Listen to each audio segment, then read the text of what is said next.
Nasra Ismail. I'm the director of the Somali NGO Consortium. It's a network of NGOs who are on the forefront of delivering really critical service to the Somali community. Why are you here? We're here to talk about scaling partnership for innovation in Somalia. This is sponsored by our colleagues, Somalia Resilience Program, known as SomReP, together with Building Resilient Communities in Somalia, known as BRCiS. And it is through the innovation lab called Somalia Response Innovation Lab, which is under the support of SomReP. So thank you so much for bringing the actors and bringing us today to talk about what really matters in the time that we find ourselves in. I don't want to talk through what you need to know about Somalia, but there's just a few things that I think are really important just to set the tone. Somalia, as you know, is one of the most conflict-affected countries in Africa, particularly in East Africa. Over the past 30 years, the country of 14, 12, 15, I have 15 here, 15 million people has experienced the collapse of many of its key GDP contributing sector, particularly the one at the heart of this discussion, agriculture. Recurrent shocks, be they drought, flooding, climate-related, have compromised the community's resilience and livelihood. So there's a lot of suffering, but there's a lot of solutions to that suffering as well. And you'll hear some of that. At the same time, what you probably don't hear is that Somalis pay some of the highest prices in the world for energy and other necessary inputs that need or meet basic needs that foster economic growth, including the sector that I mentioned, the agricultural sector. So what? There's a lot of aid that goes into Somalia. On one level, something like $1 billion goes into Somalia once a year to respond to those shocks that I've mentioned. And I think what we need to know, what you need to know, is aid is not the only way to meet those needs. It's a very short-term solution to a long-term problem. It maintains the minimum viability or the minimum viable reality for most people. But lots of things are happening without us knowing. Lots of people are doing amazing work, and you'll hear some of that today. Innovators are meeting many, many needs despite challenging and complex enabling environment. And we're going to hear some of those examples from our stellar 4 panelists today. So what you need to hear about is new to you, so write it down. What you need to feel comfortable with, it's challenges plus opportunities. And then hopefully after the discussion, we'll open up to some dialogue, some questions, some areas that you think, I didn't know there was a market there. I didn't know there was an opportunity there. Oh my God, I didn't know this at all. How do I get involved? That's the kind of response we hope you're gonna have today. So let me take the time to invite the panelists over. I will start with Mr. Abubaker Aidarus. Abubaker is an engineer and an entrepreneur who's passionate about water, energy, and agribusiness solutions that are geared towards rural development in Africa. He founded SolarGen, that's the company he started. He founded SolarGen in 2010 to provide integrated energy and water solutions in Somalia. Currently, the company implements projects across East Africa. Abubaker, please join me here. Round of applause for Abubaker.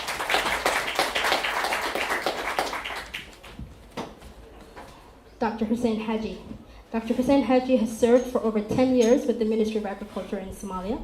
He's worked as a senior researcher and lecturer of, get this, of genetics and plant breeding at the Somali National University. Even I, as a Somali, didn't know such a thing existed.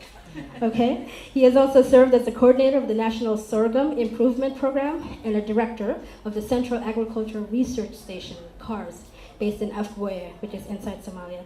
He traveled to Canada in early 1990, where he obtained his master's as well as PhD in genetics and plant breeding at the University of, help me pronounce it, is it Gulf? Excellent, I don't speak Canadian. That's an American joke. He served for 10 years as the lead scientist in the Tobacco, Breeding, and Biotechnology Department. Dr. Hajji is also the founder of Filsan Incorporated, which is a private company engaged in introducing new innovative agricultural technologies with the vision to translate science into action. Dr. Hussein, please welcome. Dr. Rupsha Banerjee, please join me. Dr. Rupsha Banerjee is a PhD in Science, Technology, and Cognition, has a PhD in Science, Technology, and Cognition, with 10 years experience working in Asia and Africa. She has the skills in evidence-based research to stimulate innovation for development, recognize institutional needs, and design for emerging markets, and assess their influence in policy, agricultural transformation, and decision-making for those at the household level and those concerned with livelihoods. Dr. Rupsha, please join me. And last but not least, Harun Emukule. Harun is a humanitarian worker registered civil engineer with the Engineers Board of Kenya, a specialist in civil works, general construction, and water and sanitation infrastructure. He's currently with Concern Worldwide, where he serves as the coordinator for water, sanitation, hygiene in Somalia and parts of Somaliland. Harun, please join me. While the colleagues here join me and get their thoughts for hopefully what would be an exciting discussion, I do want to recognize that for a platform like this, you normally may not find government, but we have amazing colleagues from the government of Somalia with us. I would like to recognize Honorable DG Mohammed Omar Noor with the Ministry of Livestock.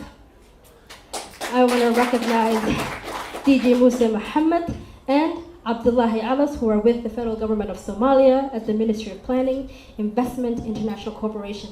Thank you so much for your support, for your presence, and it means a lot because one thing is true, if we're going to do something together, it takes everybody. So thank you so much for your support and for traveling and being here with us. So, ready for a conversation? We have one mic, and so we'll share it. For those of you in the audience, I think what you can expect is kind of two levels of conversations. One, we need to know who's who and why they did what they did and how you can be able to support. And then we'll have a reflection around how they defied the challenges, which is really important for those of you who want to enter or who want to do more in the sectors that they will mention. And finally, some reflection around the issues that come up. So, but I didn't want to get through all of them without having a story, kind of to set the scene for those of you who are representing different agencies, different practices. So Dr. Hussein Hajji, your bio mentioned that you went out to Somalia and you came back. Can you just describe to all of us, what did it feel like to come back? What is the kind of a story that can help us get into this topic slowly? Well, thank you very much, and thanks for everybody who has come to this very important event.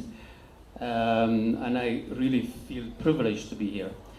Well, you know, most of you know that Somalia is not an easy place to work. And there are so many issues, there's so many problems. One of the stories that I would like to share with you is that, you know, when I came back from Canada to start my work in Somalia, the first thing, people look at me and say, look, he speaks Somali. You know? So most of them, they kind of like, even though, I mean, people in the coastal area are more fair, but maybe I look a bit more fair for them to accept me that I am a Somali. But now everybody accepts me and they know me. So the second thing is that coming all the way from Canada back to Somalia, of course I was a Somali, I was born and raised in Somalia. So it was kind of like very shocking to come back and in a country that was devastated. We had all kind of infrastructure, research, extension and everything, and now you start from zero. So I said, where to start from now?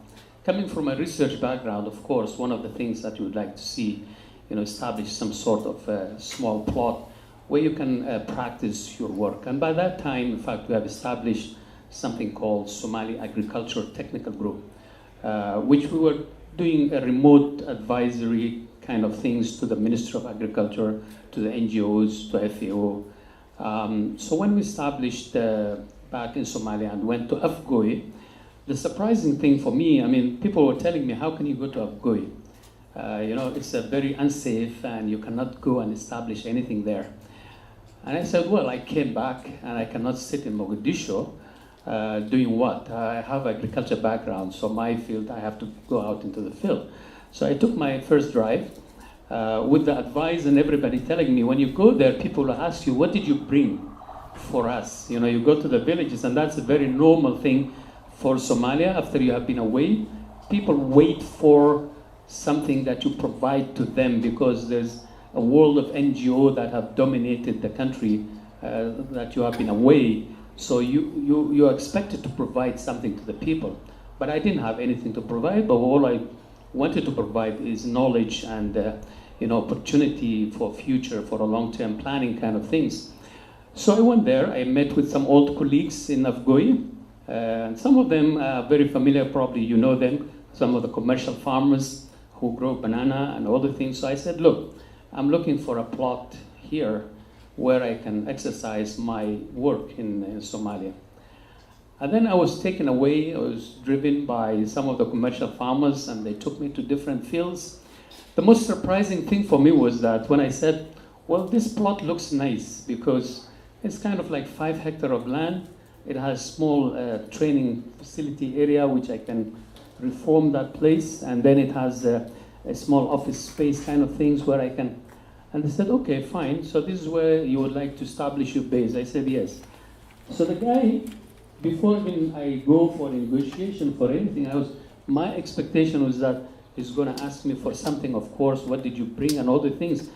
He called the manager and he told him, look, clear this land for him, clear this area for him, and starting from tomorrow, this one is yours, and as long as you can produce something, we're not going to ask you for anything, and you go ahead with your work. So that was really a very shocking and surprise news for me, where everybody was saying that you go there, people ask you for something. But then here I go into a situation where people are volunteering their piece of land, their facility to do work for the place. Of course, something that helped me being the director in the past in the area. So probably people knew remotely about me, even though they haven't seen me for like 25 years. But then that probably in the background. But I tell you this because it's not, the approach that you go, how you approach people, rather than how you present your case to the people, that what matters the most. And I think from that day on, I think we had a very good, smooth start. Probably the rest of the story I'll tell later. Absolutely. And let me stay with you on that one, because there is something about when you can find an opportunity, it's often not presented to you in a nice way. So you were told, go away, this is not, why are you coming back, this, but you went ahead and you've seen that there's another narrative, and you started Filsan. How did you start Filsan? What do you guys do? What do we need to hear? Well, we started first with Somali Agriculture Technical Group. In that forum, we established a plot where we call it Agribusiness Incubation Center, ABIC, and it's still there. So we started partnering with CIMIT, with USAID, with DFID, implementing some of the projects. But that was not enough because, as an NGO, I think many of you probably know that there's so much criticism. You have been, NGOs has been there for so many years. There's no practical contribution and all the things. So we felt that it's time that we have to get into the private sector as well, while doing the services as an NGO for SAG. So we diverted to Filsan. So now with Filsan, in fact, we have established a big facility outskirts of Mogadishu, where we do a number of things. We have three laboratories. One is a soil laboratory, one is a seed quality control laboratory, and the third one that we are establishing now, which is at the final stage, is a tissue culture laboratory for banana production in Somalia. And in addition to that, we have seed processing and packaging unit as Filsan. And Filsan has also acquired a big land, a big farm in Afgoy, adjacent to where we were giving that free plot we have used for almost 5 years, free of charge. But then at some point you had to say that, look, thank you very much, man. But these guys were very smart because they were also knew that we were going to bring some new technologies to them. And they were the first beneficiaries for anything that we are introducing into the area. So we have a 50 or 60 hectare of land near the river where we practice our research plots, seed production plots, and also aiming banana for export in the near future. Excellent, thank you. Abubaker, I know you're friends. I know you're one of the people who told maybe Dr. Hajji he wasn't Somali enough. But tell me about SolarGen. What drove you to that side of the story, and why? Good afternoon, everyone. And maybe just to add to what she said, because the first time we met, we were both and attending a forum together for farmers, and we happened to be on the same plane. So he was sitting right in front of me, so with a lady, and I was like, oh, okay. And when we went to the forum, so I wasn't expecting that he will speak Somali, and I think I spoke before him, and my presentation was in English, and then his presentation was in pure Somali. So I can confirm to you, those who haven't heard him speak Somali. Yeah, and let me just maybe just do a brief introduction to SolarGen. And we got started in 2010, and that was when I was at the University of Nairobi. And the reason why I got interested in renewable energy is it's just by accident. There was a unit that was talking about power systems and distributed power systems. And it just clicked in my mind, coming from a rural area, then this really means that we don't have to wait for the grid. And because I come from Garissa, which is in the northern part of Kenya. Then in 2011, I got an opportunity to volunteer with an organization that is working in Somalia. So I went around, and that was at the height of the famine. So I'll find communities that have access to water, and they have boreholes, but yet they don't have water because the generator is either broken down or there's no fuel. And whenever I ask what is the problem and why don't you use solar, then the answers I will get is, either we cannot afford, or no one knows, or things like that. So what I decided was, and I started speaking with Somali investors that I had got introduced to, and explain that there's an opportunity out there that we can solve the water problem as well as the energy problem, because they're interlinked. And SolarGen and now started operation, because 2010 was just a registration, but 2012 we started our first operation. We were able to get our first pilot, and then after that I think it has been up. We have introduced one solution after another. We have done community mini grids, we have done irrigation systems.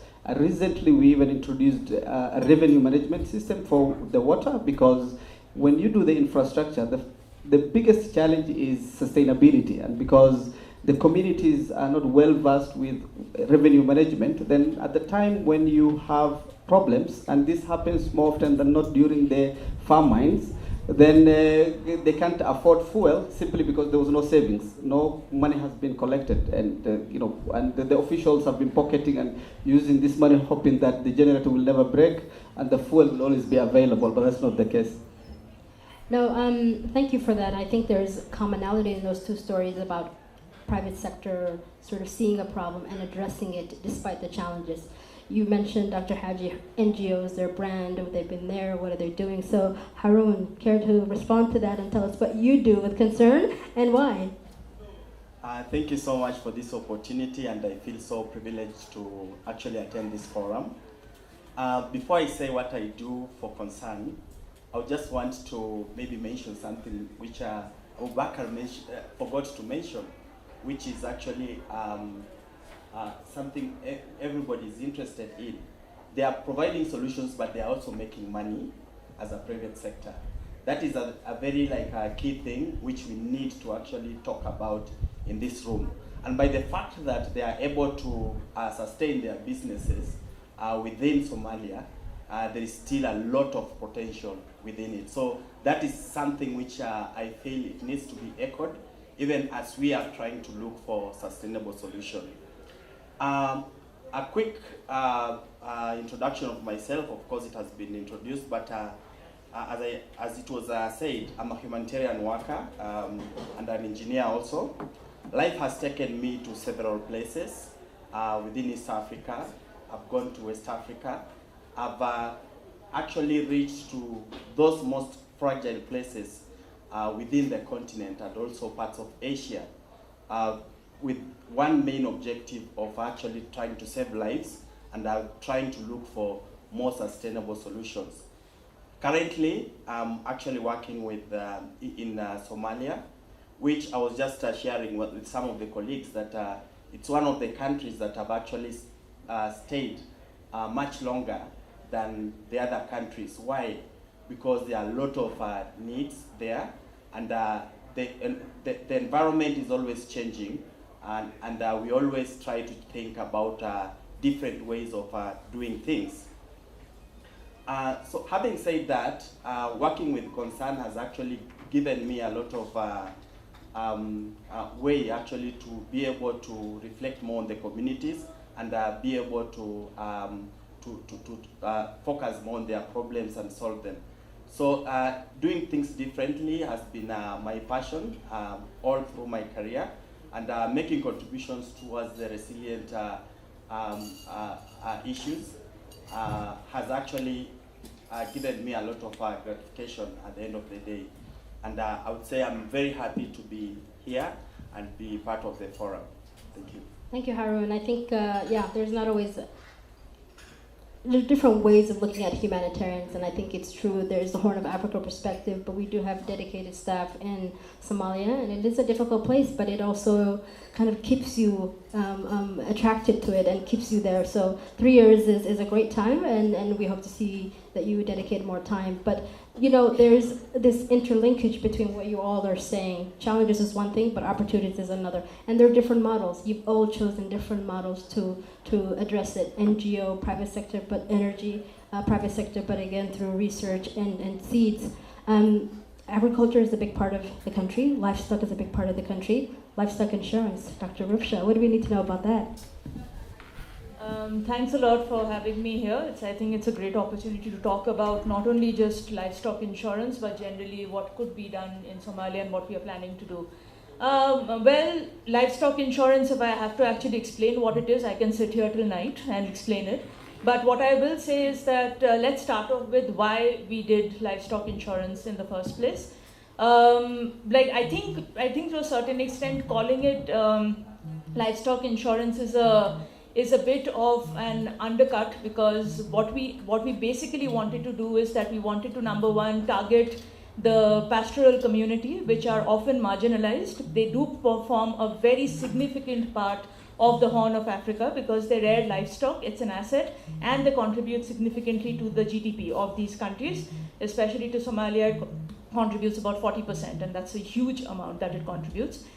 This group is often seen as that the ones that are not reachable, they are not marketable, they cannot be, a market cannot be sustained, and no kind of service provision can be done to them. We wanted to prove them wrong, and we did.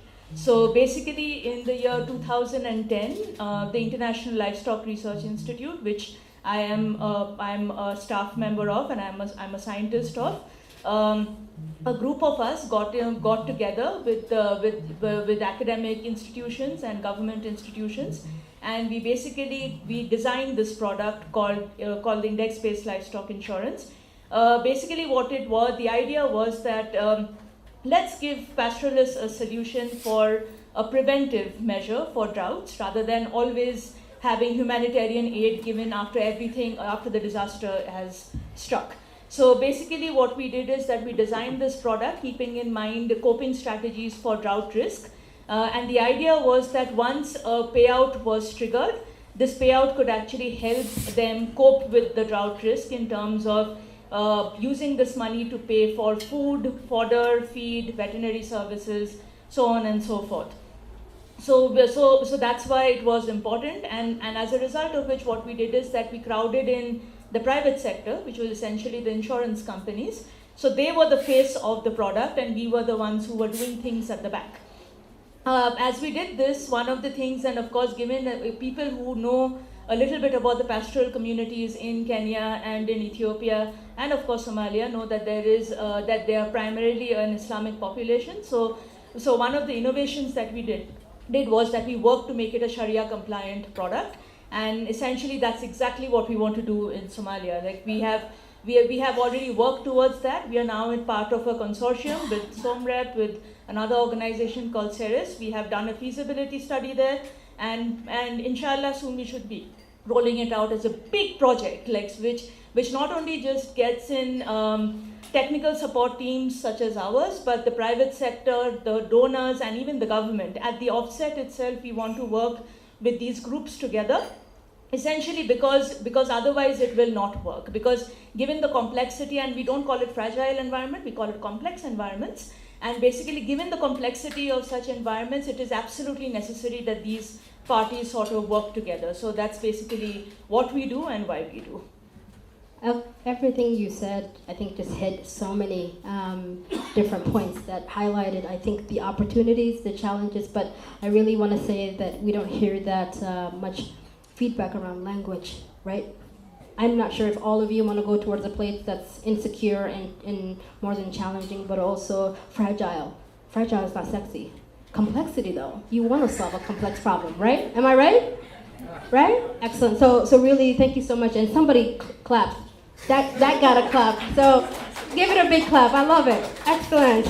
Well, we've whet your appetite. I think there's some stories that we can even tease out more. So if I could start with Abubaker. The start was clear. The problem was clear. Your own passion and the name of your company and the vision was clear. But have you seen impacts? Is there a time where you defied a bigger challenge that you thought SolarGen could defy? Can you describe to the audience when that was? Probably I'll start with the challenge and then maybe say one of the impacts that we are quite proud of.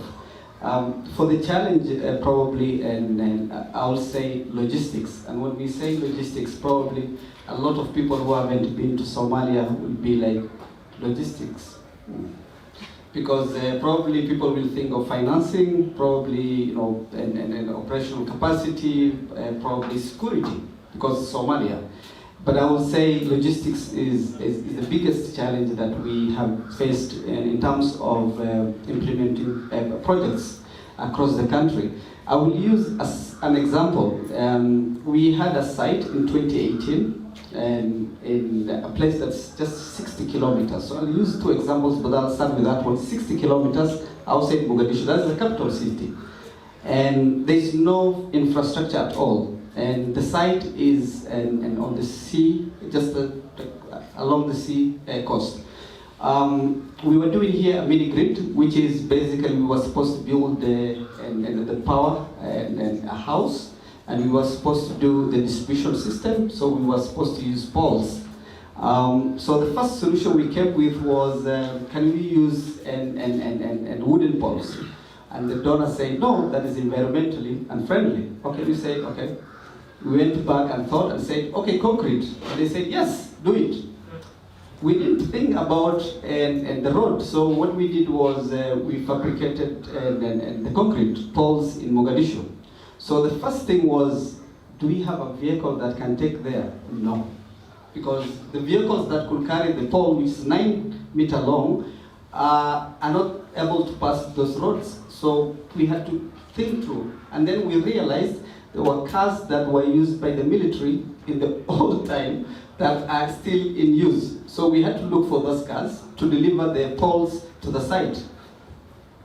So that was one. Then when we started digging the site, we realized until 2 meters deep, we couldn't find a farm and ground. And when you dig 2 meters, you go to water because it's next to the sea. That was another problem. So I mean, at the end of it, it was one challenge after another, and then we had never done any mini grid before, and in any other country, and not in Somalia. So you can just imagine and what it was like doing that project. But finally, we delivered that project, and yesterday I could see one of the Somali ambassadors, former ambassador, being at the site and taking photos of the solar, and because it was really a good job at the end of the day. And people have electricity, people who didn't have electricity at all. And now it's a fishing community, so now they have fridges. Whenever they have a catch, they can keep that catch. Before it was one day. You catch in the morning, if you don't consume that day or you don't sell, then it goes to waste. But now at least they have cold freezers where they can keep the daily catch. And every time I hear about that project, it's really it makes us, despite all the challenges that we went through, that it makes us proud of it. And one impact that I can say, which is in large scale, and I like that one, is the solar water pumping systems that we have done in the country. In 2011, I started with my story of broken boreholes. So through partnering with and the donors and the private sector, we were able to implement a lot of solar water pumping systems. And in 2017, I think when there was another farm mine, what we realized was the communities that had solar water pumping systems did not experience the same challenges that those who did not have were experiencing, because this is the whole thing. Because to run a diesel engine, you need diesel. To have that diesel, you need to buy. And for the operator to buy the diesel, then somebody should pay for the water, which is the community. Yet the community are going through hardship, so the livestock are either dead or they cannot fetch anything. So what happens is with the operator, and because it's solar, they just let the community have the water, because they can't, if they shut it down, it's not to their benefit. In either way, it's the solar. It's powering the pump and the water is flowing. So what we realized was that there was an water availability, even during that famine when people could not afford. And how I just wish that every community had access to solar water pumping. Just in brief about the outlook of the project, we had actually the Bardere River. Then we had to do an intake well. That well pumped water to a flocculation chamber, from the flocculation chamber to sedimentation chamber, then chlorination. Then we had to pump that water to the elevated system and distributed it to the community. Now, how we did it, we were able to actually first of all do an assessment, see who is working there. And as I said, we identified 5 private companies who are actually working in that particular area. So we decided to approach one of them and do the partnership. So we had to, after building the system and having a tripartite agreement between the organization, the government, and the private company, we agreed on regulating, actually. The government would regulate the tariffs, and the private company would operate the system, while us, we had a role through actually World Bank and the government of Somalia to deliver the project itself. 12 months on, after the implementation of the project, I can say the money that was actually invested, after 12 months, we actually got back 60% of it. And that one was so amazing, and right now we are looking at a scale up. Initially when we were getting in, no one understood the project, and this is the first ever project, water treatment unit of that kind in Somalia. What am I saying? There are a lot of opportunities there, which private companies can actually be able to be engaged and provide more water to provide to actually have an impact. As we speak, we have a lot of, in terms of the impact, we have a lot of less GBV cases because initially the communities were getting... audience who doesn't know GBV. Gender-based violence and protection issues, because initially we had communities actually getting water from a communal water point, and after we had done that project, and there were a lot of individual connections at the households, meaning the families, the women and children don't go out to get water, but they get it right at their doorstep. So that one was a very big impact. And again, in terms of the health aspect, there was a very big impact, because I sit in the WASH cluster, and from 2017, 2018, previously actually we were marking, Bardere was marked as a cholera hotspot area. Right now it's not. But what we are saying, although we did that, there are still a lot of opportunities to be explored. And as I said, out of 5 private companies, we only did in 1, and we are looking at a scale up. And I would want to just to see how our linkage is coming with the private sector in with SolarGen, for example. Harun, can I ask you to hold on that? Yes. Because I think there's going to be more interlinkages you're going to make. Yes. But thank you for your story. I think that's really, really helpful. many people probably didn't even know that there were private sector already present. So something about, again, the narrative of things are not going well, but you found partners and you were able to create it. I'll come back to you, and I want you to put a pin on that. Dr. Rupsha, you've heard stories that are existing case studies, but with livestock, it's a bit futuristic. Where do you see the impact or the opportunities there? Okay, on that one, let me start a little bit with the experiences that we had in Kenya and in Ethiopia.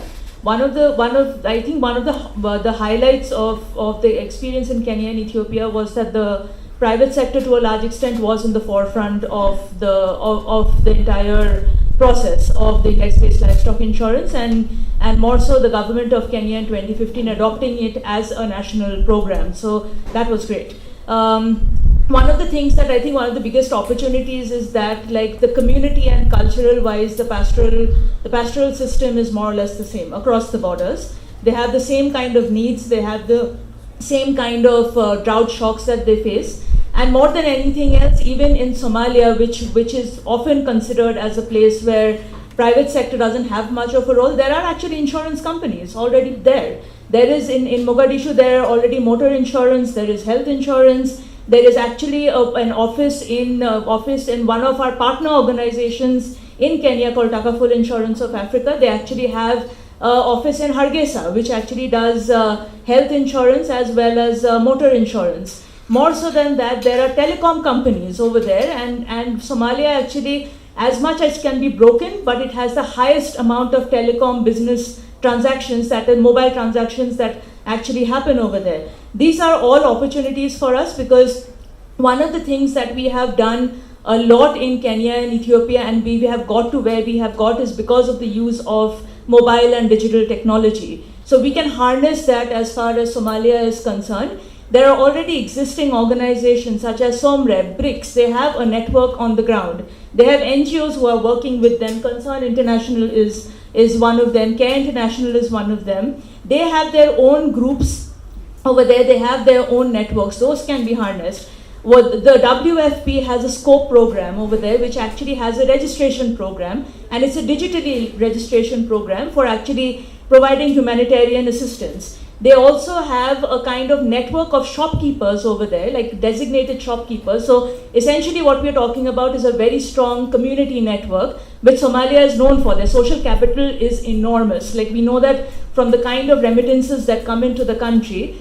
And so using this kind of a social network and the community network that is there. So these shopkeepers are apparently handpicked by, and they go through extensive capacity development to actually deliver food vouchers, like to take vouchers and deliver food as part of the humanitarian aid that is given. So as far as like implementing a product like livestock insurance, of course it's challenging. There are lots of issues like awareness creation that needs to be done. Governments need to be got on board. The private sector needs to be got on board. But there is already an existing infrastructure which can definitely be leveraged on. That's what I would say. Excellent. No, thank you so much. And if you can pass the mic to Dr. Hussein, and we'll come to him for his impact. I can tell you, when I first moved from the U.S., I was offered several insurances through my international company.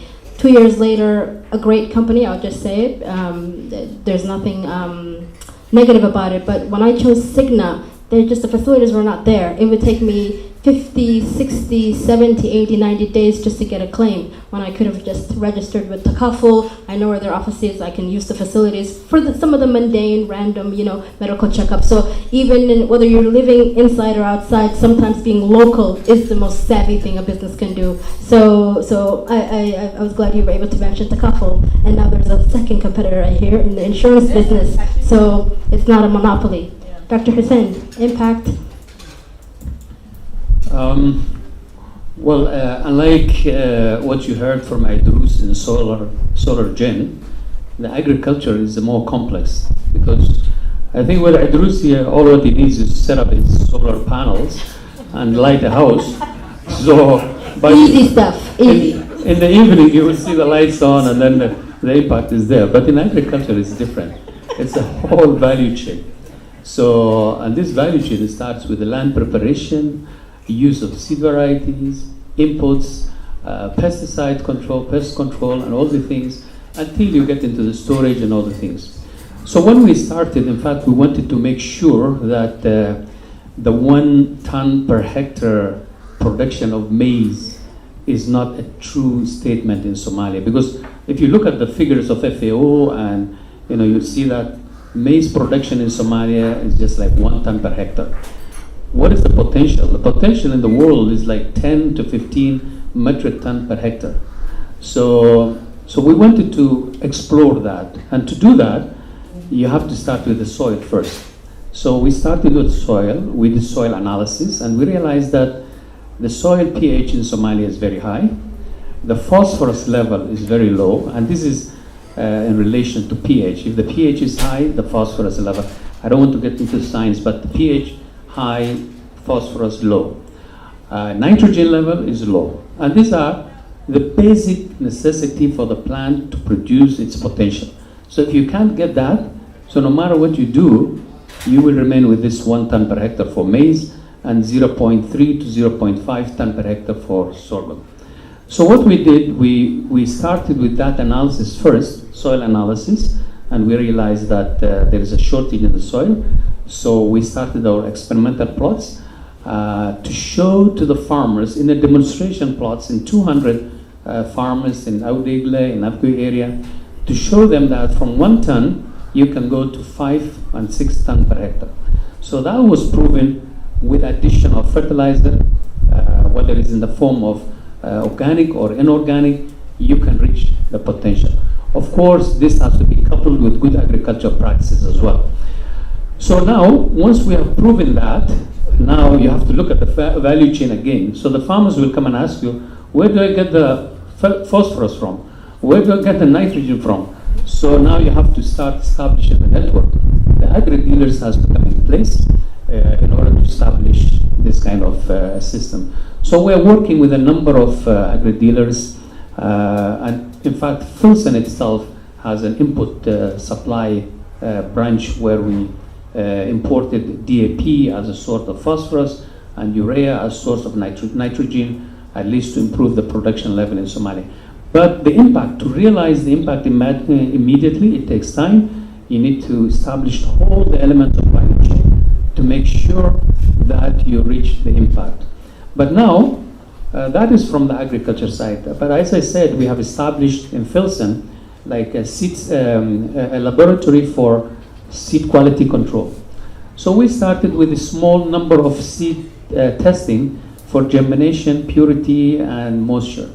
In fact, this year we have done over 2,000 samples just for the local NGOs or for the farmers who used to send these samples to Kenya to do the soil, to do the analysis for purity and germination. And with the soil lab, we started with few samples, and now we're going over 1,000 samples just for some commercial farmers, some NGOs who used to send their soil to Kenya to do the soil analysis. So these are like, we're realizing some impact in this laboratory work. And with the tissue culture, of course, we started with a final stage, and we have a plan. Probably if we meet next year, I can tell you how much tissue culture banana samples we have sold. And the demand for the tissue culture plant is so huge in Somalia, because Somalia is only one of the few countries who doesn't use tissue culture plants. Everywhere else they use tissue culture, and you can see the difference in terms of uniformity and yield and producing export quality. You can see in the tissue culture banana than in the traditional conventional type of banana. So with this one, we have a very high hope. The demand is very huge. There's about 20 million for 10 hectare of land. The demand is about 20 million plants of tissue culture.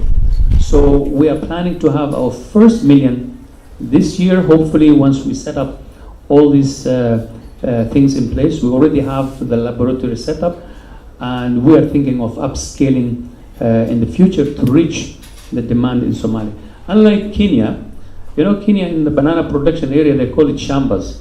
But in Somalia, the minimum size of the farm of a banana is 20 hectares of land for a small scale farmer.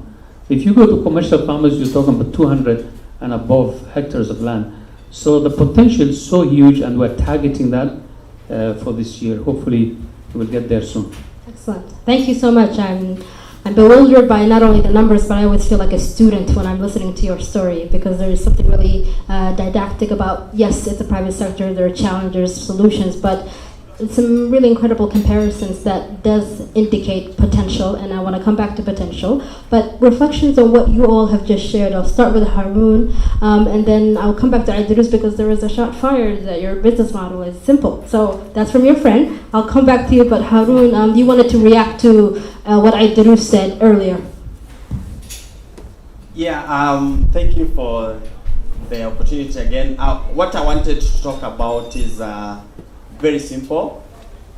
We do a lot of pilots, and if you do a pilot and you don't have the scale-ups, then you don't have the impact. So I would want to talk about two things. System optimization and using smart systems. As we know, Somalia is very vast, and you cannot be able, it has actually a lot of logistical challenges. So if we cannot be able to improve on our system, it becomes very difficult to collect data, and at the end of the day, we will not be able to analyze and come up with the appropriate designs or decisions to make for that matter. So the first thing which I want to talk about as an opportunity is in the IT sector. Working smart. Right now, apart from the system which I talked about, we have boreholes, and these boreholes, they are actually those which are working. No one is monitoring the aquifer levels, but I know that there are those sensors which can be put into the borehole, and we have very good IT firms who can be able to translate that data to the cloud, and we can actually be able to monitor the aquifer levels, but we can also see, be able to collect data on the functionality of these systems, and be able to respond adequately. So I'm just throwing this one to our IT guys who are in the house, that there is an opportunity to partner. Right now, the boreholes that I'm looking at, and of course we are in the WASH cluster, we have actually agreed that we need to start piloting some of those things. So that's one of the things. The other thing which I would want to talk about is system optimization. The water treatment unit which I spoke about, essentially no one wanted to fund it because they don't know what it is. And we had a lot of technical discussions until you are answering all the questions until there are no questions. Until they say, now, let them just go ahead, but we don't know what it is. At the end of the day, what happened, they try to limit the funding that they are giving because it's high risk. They don't know what it is. So we had to actually be able to put in diesel generators to pump water. And when you are looking at using diesel generator to pump water, it has a high operation costs. And that's why now our private partners are coming in, like SolarGen, in terms of how can we be able to partner as well to be able to improve our systems, because the revenue, actually the operation costs for the system is up to 35%, and if we use solar, that cost will reduce drastically, and the savings can be replowed back into the system. So those are the two things which I wanted to talk about, and we'll need to actually be able to see how to partner more to be able to reach that maximum potential. Absolutely, thank you. And so is my understanding that there is a partnership actually already in place, and maybe Aidarus, you can talk about how that came about. Maybe you didn't know each other before, but yeah, are there existing opportunities among these four of you? And I'll hand it over to Aidarus so you can also respond to the shot fired. Yeah, we already have a conversation with concern and around the water infrastructure. We have already partnered for one project, and which we recently completed, and we are hoping to take that partnership and further. So, and probably I will respond to two things. One is solar simple. I preach that every day, so it's very simple. So I'm not going to change that position today. So our model is very simple. And the reason why I say that is of all the power systems that are out there, and especially the distributed power systems, probably solar is the easiest, I would say. And I will tell you why. Because in 2013, I got a young man who had not finished even primary school. I will doubt if he could write and anything in English. Probably in Somali, probably he could write, but not much.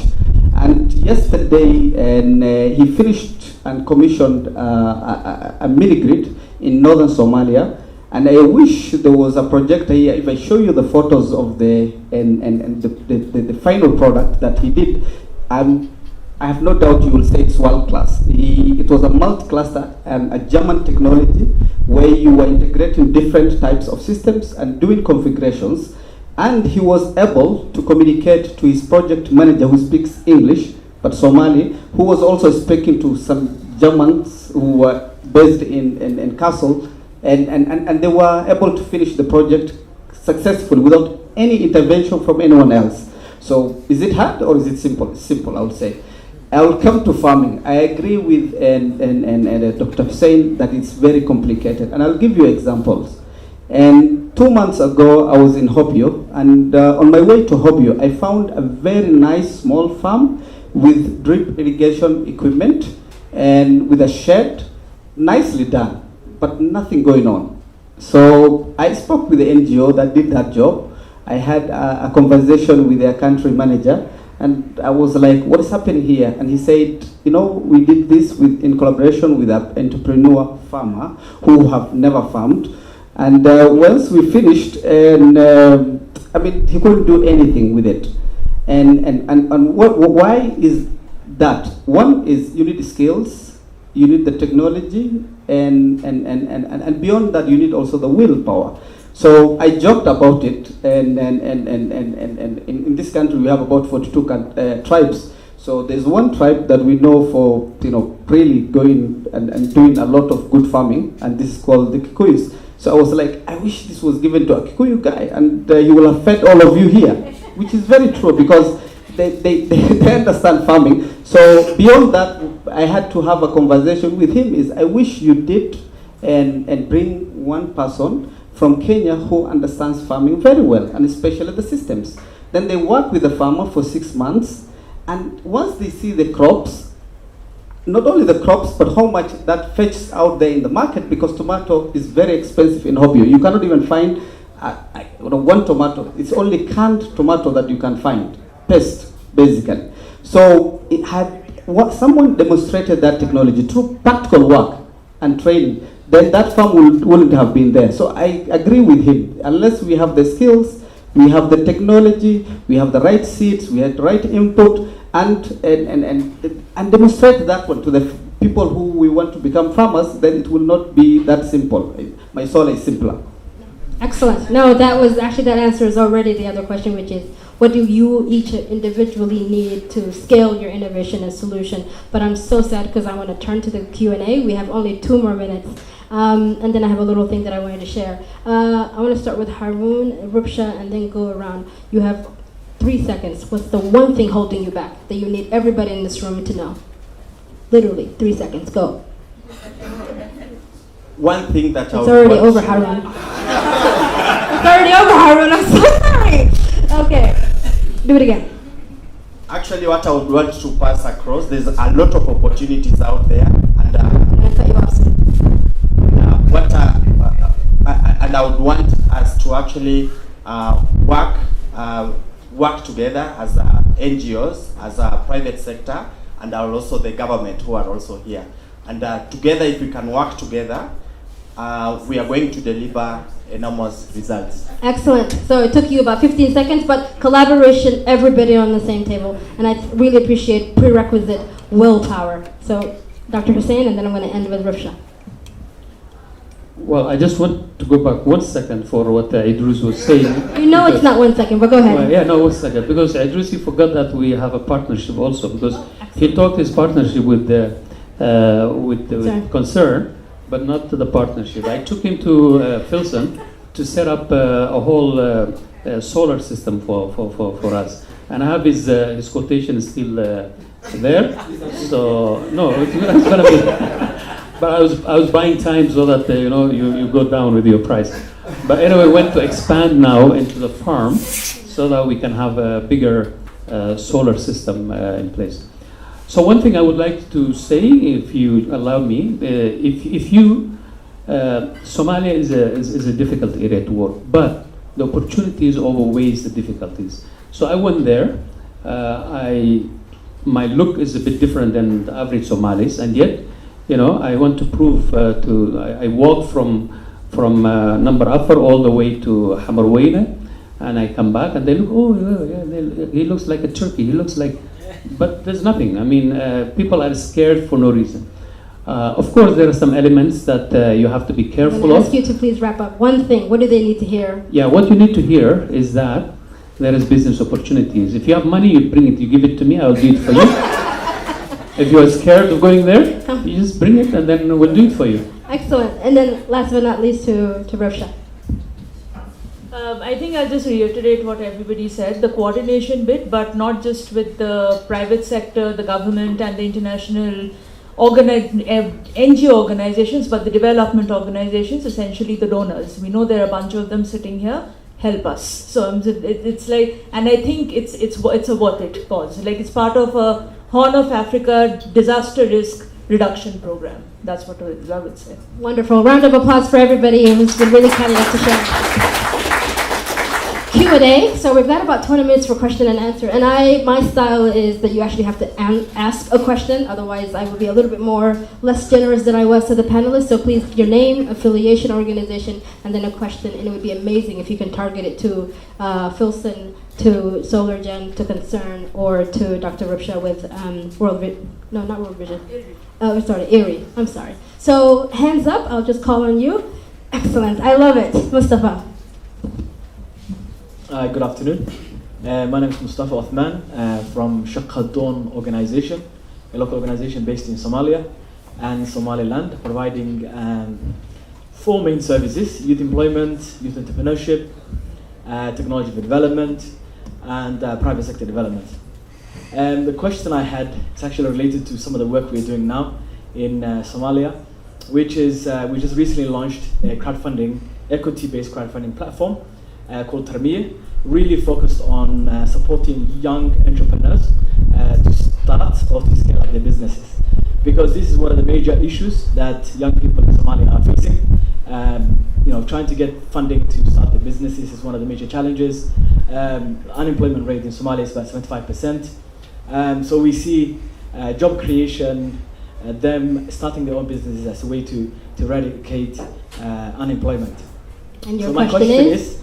So my question is, this is a question to Aidarus. When he was starting in 2011, 2012, do you think a similar system would have been good to use to actually raise funds to start up your SolarGen business? Thank you. And we'll do a round of 3 questions and then we'll come back to the panelists. Anyone else? All the way in the back, 2. Excellent.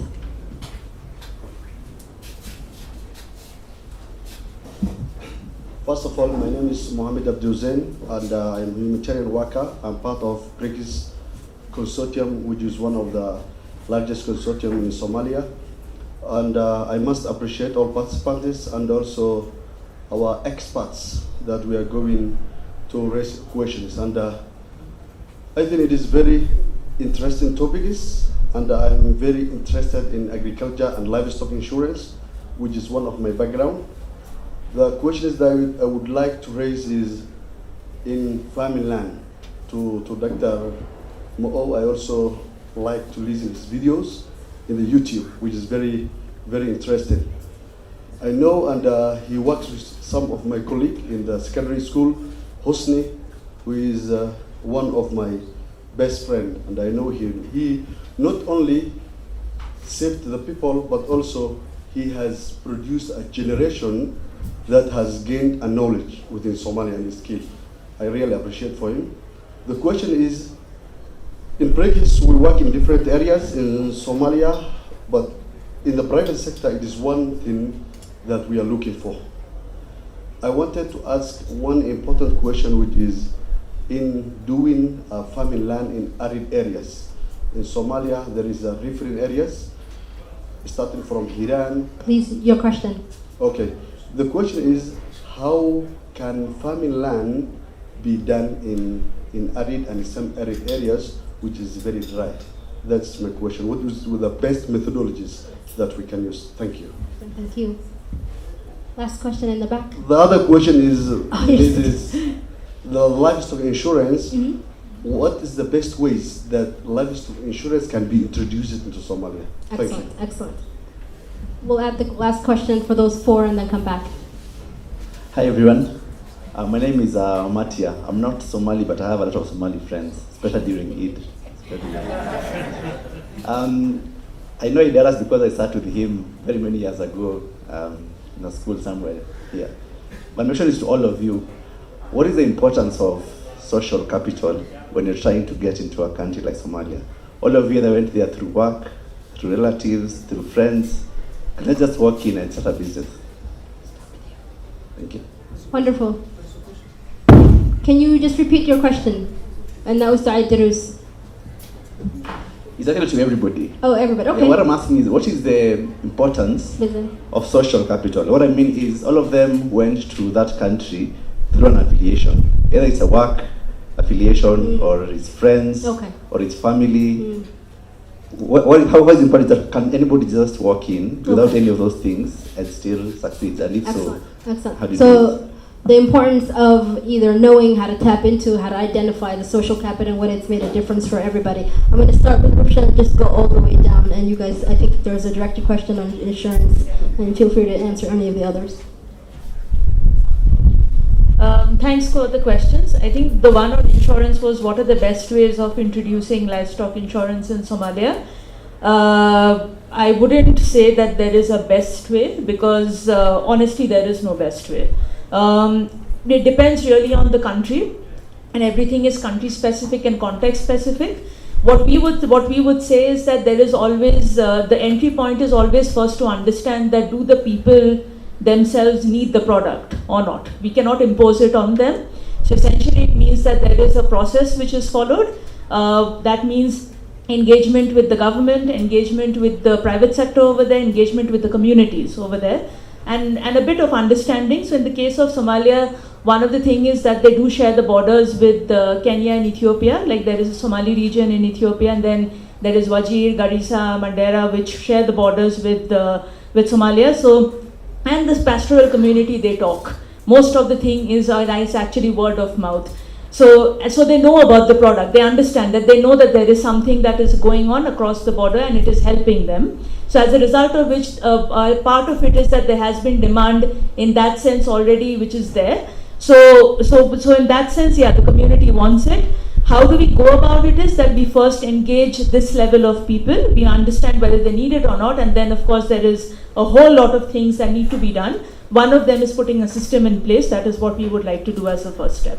I hope that answers your question. Yeah, I just wanted to actually try to answer the question which you asked. What is the importance of the social capital? And you also paraphrased it and said, can you just walk into Somalia and work? No. You need to actually do your proper assessments, know where you are going, and if there are areas where you cannot be able to reach, it is important actually to look at the partnerships which you can have in the hard to reach areas. I'm talking from our own experience. We reach so many beneficiaries or people in need. But there are areas where maybe our protocols cannot allow us to reach, but we partner with local NGOs or local partners in that particular area to ensure that the services are actually delivered to the needy people in a more impartial way. I'll start with the first question that was from Mustafa, and how relevant is crowdfunding or funding in general? And when Nasra was asking the question of say one thing, then I would have said patient fund and in Somalia. And if you look at the Somali context, people start businesses or support each other in terms of family, but then you will not find banks or venture capital or equity firms that are operating there, or the knowledge or the culture is not there. And it becomes very difficult to raise funds. If you ask me, how did I do? I will say I was lucky. That is the only answer I will give you, to be honest with you. I mean, to walk to those gentlemen and convince them, and I will say that is typically what you can do. And for me, it was a different thing, probably the social and capital that Mandela mentioned.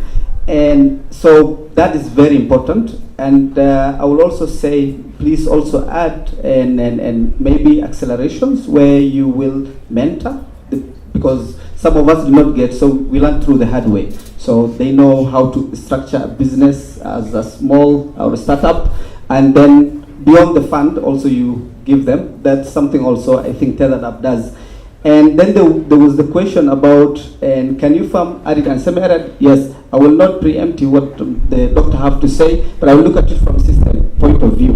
And if you're using a borehole, yes, you can. And the big farms that only use borehole, you don't have a river, you don't have to have a river or a lake. And please make sure also you do it through irrigation systems, whether it is a drip or sprinkler, because that will reduce, one, your cost of energy. Two, I will actually leave the environment to the end. One, it will reduce your cost of energy. Two, it will reduce the chances of diseases. Three, it will reduce the labor you need to do weeding and all that. So the capital upfront may be high, but that will be the best way to do farming in arid and semi-arid areas, as long as you have water, underground water. Then the last thing, social capital, is very important, especially in the context of Somalia.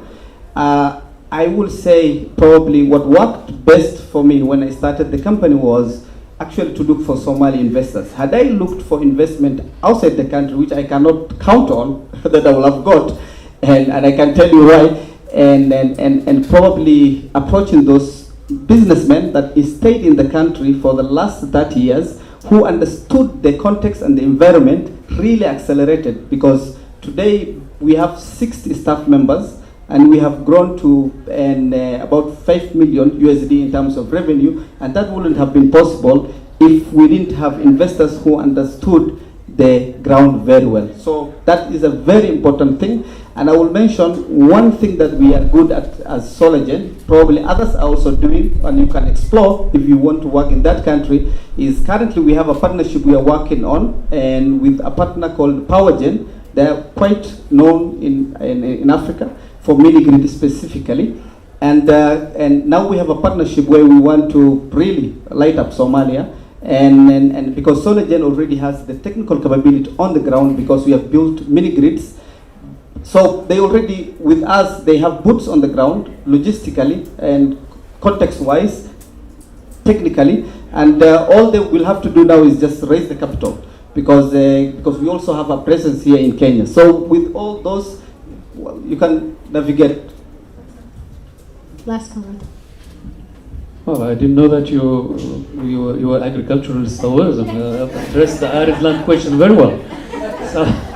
So anyway, I think as Aidarus said, like if you are in the arid area, so you need water, because the amount of water per year is about 200 millimeter, which is much less than what the crop requires. So for that purpose, you need to have a well, and drip irrigation will be a best system that you can use.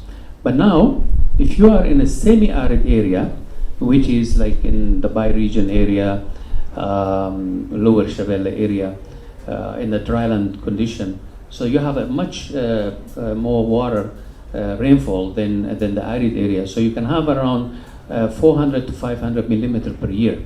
So in these circumstances, nowadays you hear so much drought in Somalia, flooding, and the drought is very recurrent. There are some techniques that you can use, like for example, what we call climate smart agriculture, conservation agriculture. You know, in Somalia, one of the difficulties is that the crop, if you're using sorghum, they use it for both grain and fodder. So there will be nothing left in the soil. They harvest everything. So conservation agriculture is something to conserve to the soil so that you can have some sort of mulching to conserve water. In addition, there's early maturing varieties that you can use. There are varieties that can mature in 50 days, so that can beat the late rains. So there's so many technologies that you can introduce into the semi-arid area to take advantage and mitigate for the drought. But if you are in arid area, you have to talk to Aidarus, SolarGen, get the wells ready, drip irrigation ready. Excellent. That's way to go. That sounds like the kind of environment someone who's new would want to and would appreciate. Someone to come to see, someone to benefit from, and partnerships to already begin talking to. So I really, really appreciate that. 5 more minutes and we can take 2 more questions. I see one hand here and I see, there's too many hands. For the government, may I ask that I will come to you right after this and you'll have your space. But 2 questions. So your hand went up, gentleman in the white, and then, okay, really 1 question, and then I'll take all 3 of you, okay? But I will cut you off if you keep struggling. My question is, it's really cross-cut for all the speakers. And for the private sector, what are they doing? Because for every intervention or activity to be done, it has to be guided by a policy and laws in every context that they operate. So what are they doing, the private sector, to facilitate for the government to produce or for government to have policies in place which can facilitate the smooth running of those interventions that we are talking about? Excellent. Hi, my name is Suleiman Ahmed. I'm representing Somali Resilience Program, SomReP, and my question goes to Dr. Hussein about the certification of the seeds and the control policies which are available in Somalia and how he coordinates with the government. And then that also takes me to the product that goes out of Somalia, that's a certification of that product, because we face some difficulties with the farmers that we supported and who got contracts outside Somalia. Thank you. And then final question. Good afternoon, everyone. I'm Abdullah Arais. I work for Save the Children, but I'm here delegate of BRCiS. Dr. Rushwa, the concept of livestock insurance is very interesting and is a hugely potential. I'm camel owner as a Somali, so I could be a potential client, but I could not get the product, the description of product. So if you could give a brief explanation of what kind of products you are providing to livestock owners, that would be great. Thanks. Excellent. And then gentlemen right there, please, if you can add yours. And then when the panelists answer, what I would do, and that was a very good first question, is invite our colleagues from government to add to the reflection and offer advice on the policy front. Yes, my name is Mohammed Yamin. I work with BRCiS, and also I used to work with SomReP, who are doing resilience, who are doing fantastic resilience programs across Somalia, and which funded by different donors, DFID. I see here Divat, my former colleague is Sulaiman. Please, question. My question is, which is quite different from the other colleagues what they have asked. It is thanks first, Mr. Dr. Hussein, that he back to the country and he go to the Afgoye and try to help the farmers. But since you have got Abubaker and Dr. Hussein get advantage, and you have already acknowledged that Somalia is a potential for private sector. So my question is, what advice or and support can you advise us here as a resilience building partners related on how private sector can link and work with the resilience building programs with NGOs and donors, particularly how to become resilience programs, investing and programs can become so the existing programs that you have, how can they be bettered by advice from our 2 colleagues on the private sector? And linking private sector. Linking private sector. Understood. Yeah. Very good question. Colleagues, we only have maybe 3 more minutes. If you could quickly address those, I will start at the end with Dr. Hussein. Yeah, I'll respect the time, try to do very brief. I think the first two questions were very similar. It was about policy. We as SCTG and Filsan were working very closely with the Federal Ministry of Agriculture and Irrigation on the seed policy and agrochemicals policy and regulations. So we have worked for the last 4 or 5 years with the Ministry of Agriculture on that front. In fact, we have reached a stage where the government have formed now an authority called SARS. SARS stands for Somali Agricultural Regulatory Inspection Services. So this authority will regulate all the laws related to seed and agrochemicals. And as far as I know, last Thursday was with the cabinet ministries for endorsement of the SARS. So it's our interest as a private sector to work with the government and ensure that these regulations are in place so that we can sell our seed in a certified way. Because what we're doing now is not in accordance to the government policies and regulations. So since there's no policy, so we can do anything we want. But for our interest as a private sector, we want to develop these policies, help the ministry, work closely with the ministry to have all these policies in place so that the government can issue this certification to us and to other seed growers, as well as the phytosanitary certificates for the export market. So that one is taking shape as far as I know in the agriculture sector and will come soon into play.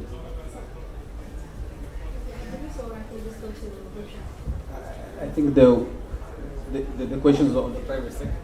The first question on the policy, it is a norm across the world that the private sector drives and makes contribution to policy making. And in Somalia, there is the public-private dialogue that has been going on, and that also contributed also to the National Development Plan 2, which was recently launched. So I will say the private sector is engaged and they contribute to the government policy making. Then there was the question on resilience. I think this was a very important question, and I wish that the donor and the international community, especially the NGOs, will work with the private sector, because you could easily leverage your investment and to a greater scale. For example, we started with an NRC when they were doing the boreholes and the solar pumping systems, everything by themselves. Then later what we realized was not very sustainable, because this is a partner that we closely work with.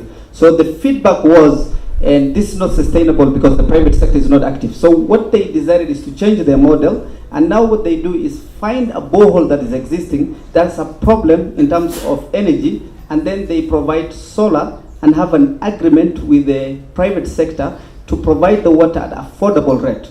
And this is working very well, and you can be very sure that borehole will not go down because somebody wants to make money, and it's managed properly.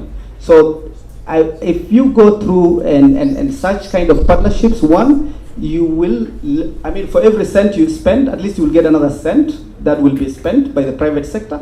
To, instead of one borehole, then you will have 2 boreholes, or maybe even 3 boreholes if you design your programs very well. And in Somalia, I think it's a country where health, water, education, and everything is being provided by the private sector. I know Kenya, for somebody to do mini-grid, there is a lot of incentives where you will be paid even 100% of what you spend to build a mini-grid. Yet Somalia people are already doing, so why don't you just add a little bit, and yes, somebody will pick up. Thank you. Just a quick comment on the strategy, the question on strategy. And here I would want to talk on the government involvement in the wash sector as a wash sector strategy. The government is currently actually actively working on a wash strategy, and we just had a meeting a month ago. And the thing is, they are looking at bringing all the actors together so that they can be able to we can be able to have actually durable solutions in terms of water provision in Somalia. And the document is actually under preparation at the moment, and we expect the draft to be out in August this year. So yes, the government is very active, and there's something which is happening right now. So I won't delve into the other questions because I think our private sector panelists have covered it. What I will go into is the concept of livestock insurance. I'll make it as simple as I can to explain it. So basically, to start with, this the insurance product is not like a conventional insurance product. It does not account for individual losses, so there is no individual monitoring or checking of losses. What it does is that it insures forage. So it is basically forage availability that is essentially the insurable unit, so to speak. So basically what happens is that over a period of time we monitor the availability of forage, so specifically every 10 days, and then the availability of forage is accumulated, then it is compared to historical forage availability during the drought time, and then there is a certain threshold which is set, and this is all done using remote sensing, so this satellite imagery which is used. Then based on that, what happens is, then if the threshold falls below a certain level of forage availability, a payout is triggered, and this payout is in the form of cash, which is against the premium that usually pastoralists pay. This is part of like the commercial part. There's also a social protection part where the government is the one who actually pays the premium on the behalf of the community. So once this payout is triggered, we expect that the pastoralist uses this payout to buy food, water, veterinary services for their animals and also for their households. So far we've seen, especially as part of the 2017 drought, which was one of the biggest droughts after 2011, we did a study to see what exactly do pastoralists do with payouts, because we need to know, right? For all you know, they can go and just buy a house, or they can go and get married to somebody else. So basically what we did is that we did a phone survey and we did a qualitative survey with the community, and we found that the 4 top things that they usually use the payout money was getting food for their household, feed for their livestock, veterinary drugs for their livestock, and paying school fees. So basically these were the 4 things, and that was actually quite incredible. So it kind of really served the purpose without really us putting them into compulsion of using the payout money. So I hope that this has been a very, very crash course on what it is. But if you want to know further, I'm happy to answer questions after the session. Excellent. Thank you so much. Big round of applause for all of you who asked questions and to the panel. And you may come back to your seats. I think this is really powerful. If you're going to hear why Somalia is different, you need to hear from people who are there, who are investing, who are working. And I'm very happy that the session is about partnerships, and there are existing partnerships together. But on the question of government, one of the things that Sean, when I first met you, because you read a lot, told me is the best solution we've had in the modern world that's been scalable has been government. It's everywhere. So to that note, we don't want to, I would be remiss if I didn't invite our colleagues from the government to come and talk to that question, but also I think dismiss the belief that there's no government in Somalia. That's from 30 years ago. So may I invite our honorable DG, Muhammad Umar, as well as Alas Abdullahi, to come and please tell us what are the 2 or 3 things that this audience needs to know about where government is, where are the policies, and where are you in being a facilitating partner to private sector. So please come and join me here, and I'll ask the panelists if they can return to their desks. Round of applause, yay! In the meantime, Nishant and others, if I can have the survey being passed around so people can look at it. Great. Thank you so much, DG. Abdullah is on his way. Excellent. Over to your Excellency. You had your hand up. Something triggered you. What do you want to tell them? Yeah, thank you very much, and thanks all of you for allowing us to be in front of you, because acceptance is very important to listen. So my name is Mohammed Umar. As already mentioned, I'm from Ministry of Livestock, Forestry and Range of the Federal Government of Somalia.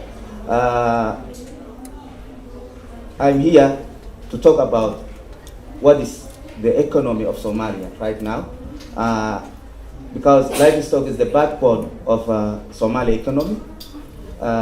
Despite the agriculture, the crop, fishery, others, but livestock is the backbone. It counts in 2016, 60% of the GDP.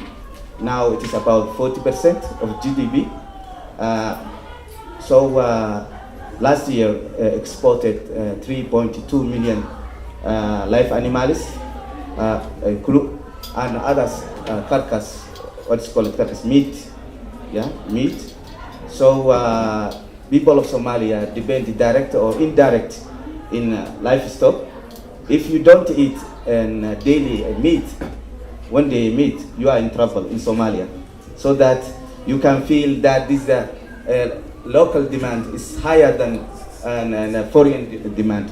So that it is an opportunity exists in livestock. Even the hard currency, 80% of the hard currency and the foreign currency is from livestock, excluded the remittance from diaspora. So livestock is our oil now. It is our oil. The government. You're going to get a lot of people coming now to Mogadishu. Everybody who's heard oil is going to come. Yeah, livestock, because 1 per meal, 1 tank of it is about $40, but 1 head is about $80. So that it's higher than. So and for sake of the time, I would like to emphasize government of Somalia now doing a lot. You heard last night about debt relieving. We are progressing now in MIGA. Company law is approved. A lot of regulation is approved. Dr. Hussein, sanitary and photosanitary now strategy in place. Now we are competing the world trade, and it is a so. I heard now working in Somalia is not easy. Let me challenge you. Working and doing business in Somalia is easy.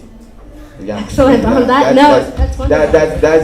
That now there is a lot of Kenyans, a lot of Turkish, a lot of Syrians, foreigners working inside Mogadishu without security guard. So that, and if you go to some Mogadishu, but so I phrase it, working in Somalia is hard, but doing business in Somalia is easy. Excellent, yeah. excellent, wonderful.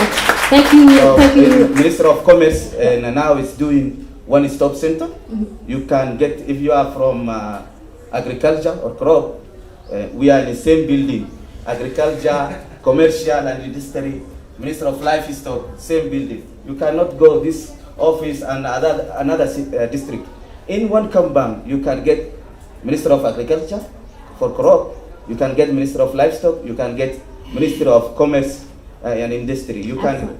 Yeah. Thank you so much. That has been exactly what I wanted you to say and what I think people needed to hear, because this is not the Somalia of 1999. This is the Somalia of 2020 and the future. So absolutely, you're open for business. You're sitting together. People need to just get on a flight and come to you. One of the ministries you did not mention is the Ministry of Planning, Investment, and International Cooperation. So Alice, what can you add to that before we wrap up?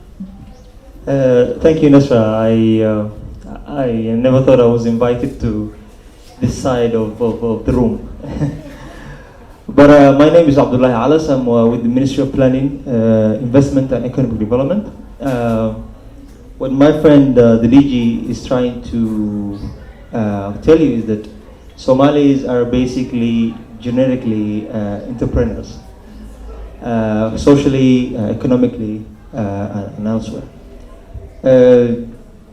I just want to highlight 1 or 2 things, and then give it back to Nasra. Trade and investment are key drivers for the development of Somalia. And to that end, the government has adopted in 2015, I think, the first, not the first, but the foreign investment law, in which we believe that it benefits socially and economically both the foreigners and the locals. The second thing that I would like really to mention is that Somali business or Somali private sector has shown quite the resilience. And I say that because a lot of sectors, I would say major sectors have existed after the collapse of the government in 1991. And only because it has existed because of the private sector taking over from the government since then. It was only 2012 since we had a government that's been recognized by the world. So you can understand the time frame that the private sector has really worked in Somalia, making sure services are delivered throughout the country. And lastly, I would like to mention that Somalia has maybe two kind of obstacles. One is access to finance, and the other one is regulatory framework.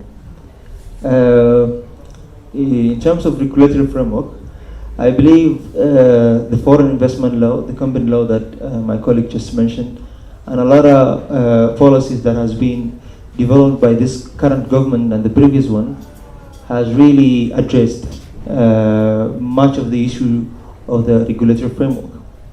And the other one, which is the access to finance, which would have really opened the potentiality of a big potential for the Somali community, is about maybe a question asked by my friend from Shakhdon, because we've been discussing similar topic in other forums. As you may know, World Bank and IMF has recognized Somalia to be eligible for a debt relief. And we believe the process will be maybe announced hopefully around March this year, in which case we will be able to, will be eligible to get funds from those institutions that I just mentioned, which is really a big milestone for Somalia, coming from the background that I maybe just mentioned. So I just want to highlight those, and I think much has been said, and I'm just glad that I'm here and interact with colleagues that I know of and colleagues that I might have met today. Thank you very much. Thank you so much. Thank you so much. A round of applause for our colleagues from the government. And I invite you to take your seat back. A huge thank you. I know it's towards the end of the day, but this is exactly the forum that I think all of us need to be. It doesn't matter if you're NGO, doesn't matter if you're private sector, we started with the hand raising, doesn't matter if you're development. If you want to solve the challenges of tomorrow, it's going to take all of us. So a huge thank you to not only you, but to everybody and the panelists again for a great job. There's a survey in front of you. We don't want to walk out of this room just talking to you and getting questions from you, but we want to make a connection. So please print out the, well, it's already printed. Please fill out the survey and please give us your information. What are your interests? We'll follow up with you. To me, the takeaway is really three things. There's another Somalia that perhaps you didn't appreciate or you didn't know, so hopefully we've imparted that knowledge. There are actors on the ground, and you've met just four. I can tell you there are many more who are innovating every day and making a difference. The opportunities for public-private partnerships are real, and we're just at the beginning. So I'll close with the question of yesterday may have been, why Somalia? The question of today could possibly be, why not Somalia? Kind of like, maybe if we're interested. But the question of tomorrow is going to be, why didn't we? So thank you so much, everybody.